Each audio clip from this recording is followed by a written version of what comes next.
Saya lahir di Bukit Tinggi, seperti yang tadi saya ceritakan, kota yang sangat kecil sekali. Jakarta itu jauh sekali buat saya, jauh sekali. Kalau kita harus naik mobil dari Bukit Tinggi ke Jakarta dulu, itu mungkin dari 30 jam saja, 36 sampai 37 jam.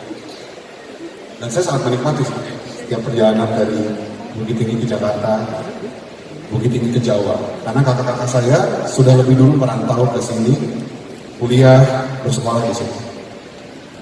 Kenapa saya sangat menikmati perjalanan itu? Karena setiap kali di jalan, itu saya selalu menikmati mendengarkan lagu-lagu yang bapak saya suka, lagu-lagu yang ibu saya juga suka. Banyak sekali nama-nama. Ya, Rudy Marantika, Wiul, banyak sekali. Saya baru menyadari ternyata dari hal-hal kecil seperti itu saya mempelajari musik. Dari hal-hal kecil itu, kecintaan saya terhadap musik kian hari kian tumbuh. Malam hari ini, saya memilih beberapa lagu untuk saya bawakan, di mana lagu ini adalah lagu yang sangat sering sekali saya dengarkan ketika dulu di Bukit Tinggi, saya masih berusia sangat kecil sekali.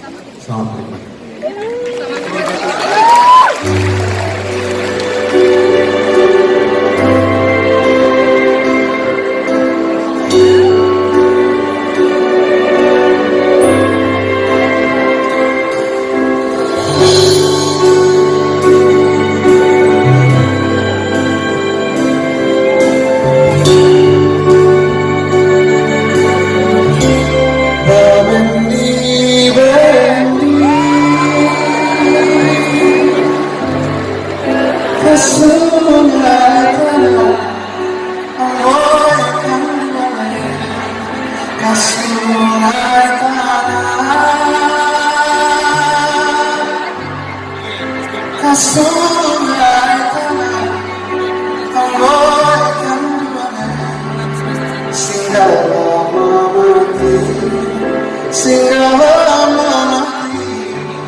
Terima kasih.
Kita